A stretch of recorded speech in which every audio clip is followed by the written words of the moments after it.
सदस्यता बहाल हो गई है और वो पार्लियामेंट में फिर से जा सकते हैं और गए हैं, तो मैं समझता हूँ कि उनका कद बढ़ा है और उनके बारे में लोगों के मन में एक भावना जगी है सम्मान की, बहुत ज़्यादा सम्मान की। इसलिए वो नरेंद्र मोदी जी की सबसे बड़ी खूबी क्या है, खासियत है कि झूठ बोलते हैं बेचारे। नरेंद्र मोदी झूठ बोलते हैं बहुत बुरी तरीके से। और झूठ बोलने का सवाल यह है कि उन्होंने 2014 में जितने वादे किए थे वो सब झूठे थे। नमस्कार, आप देख रहे हैं लाइव सिटीज। मैं हूं आपके साथ सौरभ राज। क्या अब राहुल गांधी 2024 में विपक्ष के सबसे सक्षम उम्मीदवार होने के लिए तैयार हैं? क्योंकि अब राहुल गांधी फिर से संसद पहुंच चुके हैं, लोकसभा पहुंच चुके हैं। मेरे साथ बात करने के लिए निखिल कुमार हैं, कांग्रेस के सीनियर लीडर। इनसे बात करेंगे। निखिल बाबू, ये बताइए, क्या अब राहुल गांधी 2024 में नरेंद्र मोदी से लड़ने को तैयार हैं? 100% इसमें कोई दो राय हो नहीं सकती।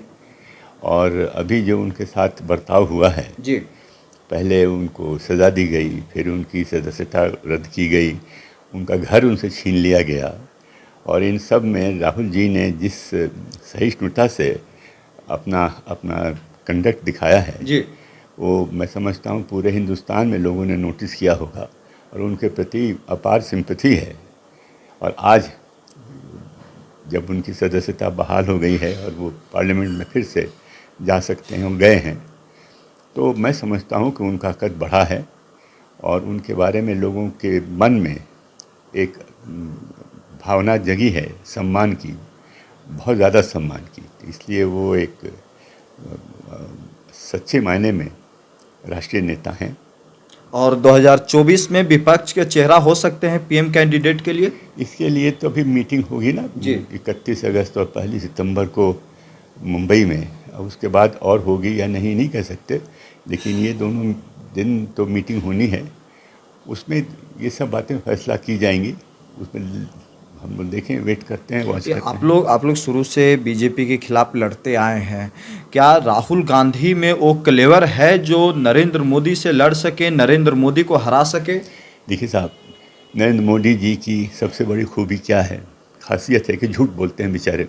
नरेंद्र मोदी झूठ बोलते हैं बहुत बुरी तरीके से हर बात में। उन्होंने कह दिया कि साहब चीन ने हम पर कोई हमला नहीं किया, कोई अंदर नहीं घुसा, कोई घुसपैठिया नहीं हुआ।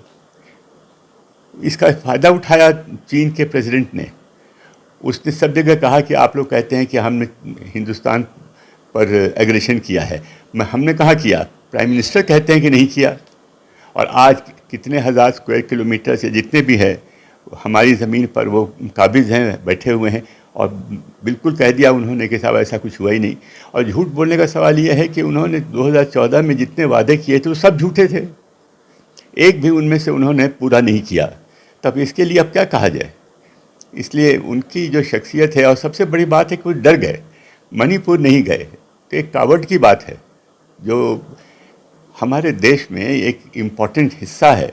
वहाँ पर इस किस्म की अराजकता फैली हुई है, कानून और व्यवस्था है ही नहीं, और उनकी अपनी सरकार है वहाँ डबल इंजन की, और वहाँ नहीं गए, उसके बारे में एक लफ्ज़ नहीं बोला उन्होंने, चुप्पी लगा गए, घबरा गए कि क्या बोलें।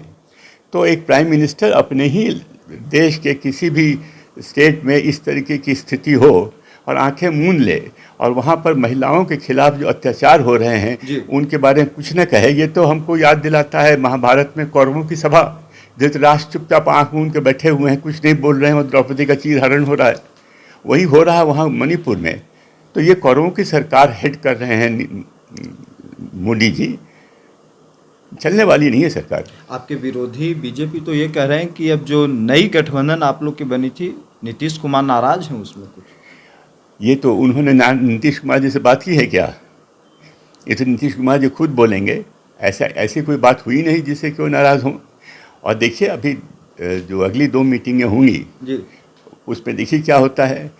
देखिए साहब, ये आरएसएस और बीजेपी की बड़ी पुरानी हैबिट है झूठ मूठ के प्रचार करना। प्रचार करने में उनका कोई सानी नहीं है। प्रचार कर दिया उन्होंने कि हम अच्छे दिन लाएंगे, कहाँ गए अच्छे दिन?